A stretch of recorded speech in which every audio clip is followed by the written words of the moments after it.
Ada yang mengatakan bahwa KPK saat ini tengah memburu partai banteng. Tanggapan Anda, Pak?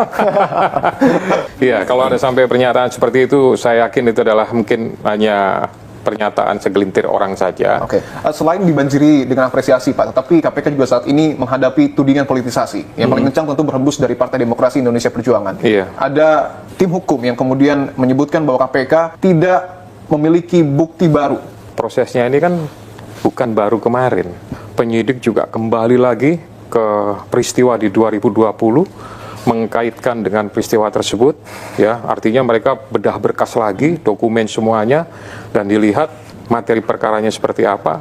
Tapi bukti baru ini menjadi salah satu hal yang cukup penting, Pak, karena Iya. kita tahu bahwa ini bisa saja menjadi celah ketika nanti Iya. PDIP membawa gugatan ke pra-peradilan. Iya. Ini bisa mungkin saja memberatkan KPK dan menggugurkan status tersangka Hasto Kristianto. Ya, nanti kita lihat saja prosesnya seperti apa. Namanya itu kan hak, ya, sesuai dengan pasal 77 KUHP itu kan hak daripada tersangka, gitu. Nanti kan kami juga akan menyiapkan jawaban dari Biro Hukum segala sesuatu bersama dengan penyidik, kami akan hadapi. Tapi KPK yakin bahwa tidak akan gugur di pra-peradilan penetapan tersangka Hasto ini. Ya, mudah-mudahan harapan kami seperti itu, dengan alat bukti yang kami tampilkan, ya mudah-mudahan hakim atau siapapun menyatakan bahwa penetapan tersangka tersebut adalah sesuai dengan alat bukti yang ada. Dan yang paling ditunggu oleh publik sekarang, KPK ke depan seperti apa? Kasus pertambangan, illegal logging, illegal fishing, dan orang-orang yang terindikasi, orang-orang penting di negara kita yang dinilai punya kasus hukum tidak selesai. Nah, itunya yang mesti harus dituntaskan oleh KPK ke depan, ya. Bagi saya cerita Hasto ini sudah selesai. Tinggal teman-teman PDIP, tim hukumnya itu cari jalan keadilan, mungkin pra-peradilan. Kemudian KPK akan menindaklanjuti dengan temuan-temuan bukti yang dikembangkan. Itulah yang saya kira dramanya sudah selesai mestinya, dan KPK mesti fokus pada hal-hal yang jauh lebih besar dan jauh lebih merugikan negara yang jumlahnya triliunan. Bagi saya di situ konteksnya. Kalau Anda mengatakan ya sudah selesai karena Hasto sudah ditetapkan sebagai tersangka, tinggal kemudian PDI Perjuangan mengajukan proses hukum, langkah hukumnya para peradilan begitu, ya. Tapi kemudian yang menarik adalah pernyataan dari Joko Widodo yang mengatakan ya sudah, tanya saja soal tiga periode. Pak Jokowi mengatakan itu framing dan segala macam. Kalau kita tarik garis merahnya, ada kaitannya nggak sih dengan penetapan ini? Kan kalau mau jujur sebenarnya bagian dari salah satu amunisi perang-perangan, ya, antara Pak Hasto PDIP dengan Pak Jokowi ini kan mungkin karena saat itu ada keinginan 3 periode ditolak, kemudian menambah masa jabatan presiden gara-gara COVID misalnya 2 tahun juga ditolak dan seterusnya. Ini kan memang argumen-argumen politik yang saya kira sudah menjadi keyakinan dan konsumsi umum. Semua elit, semua pemirsa, semua publik sudah paham. Tapi kan kalau fakta hukum kan tidak bisa diintervensi dengan persepsi-persepsi publik. Yang ingin saya tegaskan mungkin ini kan menegaskan satu hal di negara kita ini, bahwa hubungan politik dengan kekuasaan, hubungan politik dengan lembaga-lembaga penegak hukum ternyata menjadi suatu hal yang penting.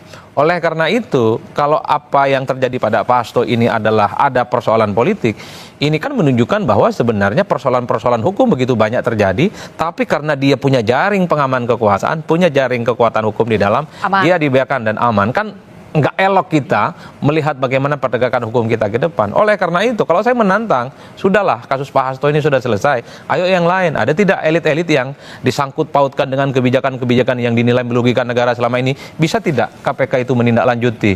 Ini persoalan Hasto sudah 5 tahun loh. Ada persoalan di negara kita itu yang 7 tahun, 10 tahun yang lalu yang jumlahnya triliunan, bisa tidak mengungkap.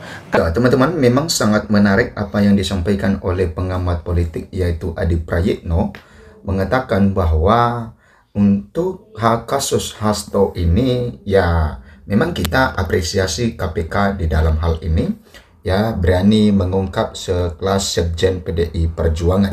Nah, yang menjadi pertanyaannya adalah apakah juga KPK berani yang mengungkap kasus-kasus yang lebih besar yang merugikan uang negara, yaitu triliunan rupiah yang diduga merugikan negara, yaitu kasus-kasus yang lama, ya, 5 tahun ya yang lalu, 10 tahun yang lalu.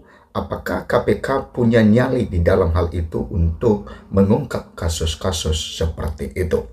Kenapa, teman-teman? Karena kalau kita lihat, ya, bagaimana dengan kasus Hasto ini, maka kenapa sering dibilang PDIP itu, ya, sering politisasi, ya, politisasi hukum, ya, karena tentu, ya, kasus dari Hasto ini itu tidak menimbulkan kerugian negara karena ini adalah kasus suap.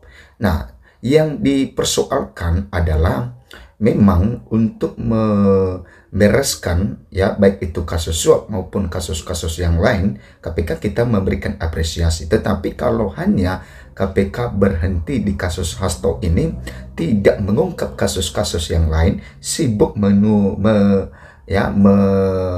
yang ngurus kasus Hasto ini, maka itu yang dipertanyakan oleh pengamat politik Adi Prayitno, itu yang dipertanyakan oleh publik ya, bagaimana dengan hal ini ya, dengan kasus Hasto, dengan kasus-kasus yang lain yang memakan uang negara yang banyak itu ya, di mana kasus-kasus yang dulunya telah pernah diungkap tetapi tidak dilanjutkan. Nah, itu yang disinggung oleh Adi Prayitno di dalam hal ini. Nanti kita lihat bagaimana ya keberanian dari seorang KPK ya untuk ya memberantas korupsi di negeri ini. Apalagi ya di media ada nama Pak Jokowi ya masuk dalam daftar terkorup dunia. Nah, ini yang menjadi pertanyaan adalah apakah KPK berani ya melakukan hal itu, atau berani untuk menyelidiki Pak Jokowi ya sebagai ya orang terkorup dunia, karena ini diketahui oleh seluruh warga Indonesia dan juga seluruh ya dunia ya, karena media tersebut adalah media dunia ya, media internasional, yaitu OCCRP. Nah, kita lihat teman-teman, di sini dikatakan bahwa pakar Hasto bukan target utama. Kalau begal 2 hari selesai, kok Harun Masiku panjang sekali. Nah, teman-teman, ya memang sebenarnya yang menjadi target utama itu adalah Harun Masiku. Kenapa? Karena dia sebenarnya yang menjadi buron KPK, dan KPK ya tidak menemukan sampai sekarang. Seharusnya harus ya KPK kalau benar-benar untuk memberantas korupsi harus menurunkan tim untuk mencari sosok yang namanya Harun Masiku. Nah, jadi Harun Masiku belum ditemukan, maka ya Hasto Kristianto itu dijadikan sebagai tersangka. Nah, yang seharusnya ya Harun Masiku itu yang dijadikan dulu sebagai tersangka. Nah, jadi itu yang menjadi persoalan-persoalan. Makanya dengan persoalan-persoalan seperti ini ya sering dikatakan ya PDI Perjuangan itu mengatakan bahwa ini adalah salah satu politisasi hukum ya, politisasi hukum. Oke, status tersangka terhadap Sekretaris Jenderal DPP PDI Perjuangan PDIP Hasto Kristianto jadi sorotan luas.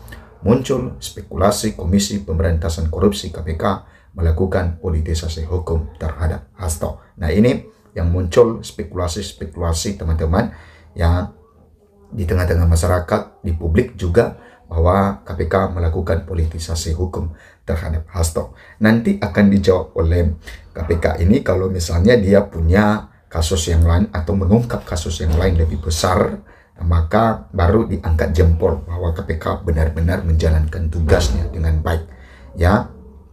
Kenapa juga teman-teman? Karena sampai sekarang juga ya Hasto Kristianto belum juga ditahan. Artinya KPK belum melakukan penahanan, padahal KPK telah menyatakan atau menyuarakan ya, mengumumkan bahwa Hasto Kristianto ya menjadi tersangka dalam kasus suap Harun Masiku.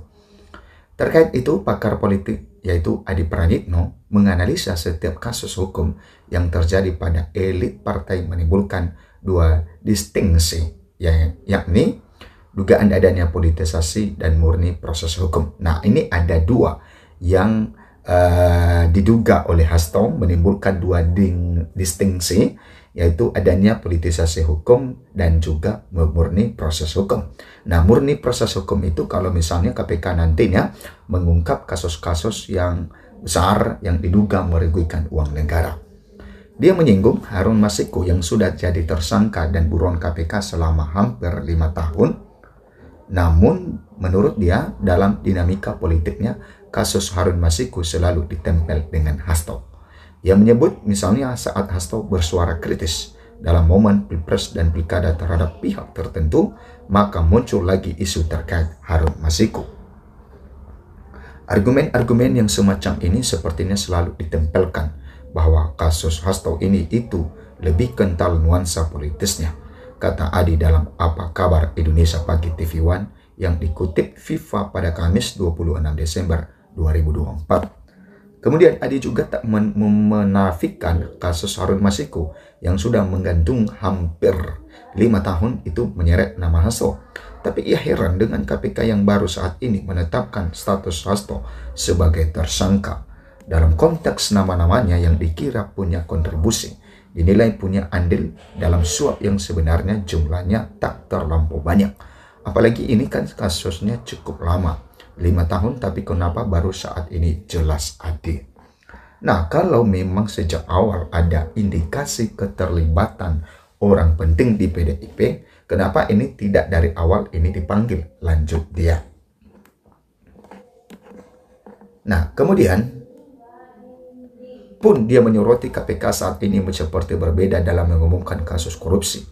Dia heran karena status tersangka Hasto sudah ramai di pemberitaan media massa dan informasi media sosial, sementara KPK belum mengumumkan secara resmi. Nah, ini menjadi satu pertanyaan besar bagi pengamat politik Adi Prayitno, bahwa di media sosial sudah beredar tentang status tersangka kasus status tersangka Hasto Kristianto ini, sedangkan KPK masih belum mengumumkan. Nah, jadi dari mana bocornya kasus itu, kenapa bisa diketahui oleh publik bahwa adanya pemberitaan bahwa Hasto ini akan jadi tersangka, sedangkan KPK belum mengumumkan. Artinya lebih duluan diketahui publik, baru KPK mengumumkan.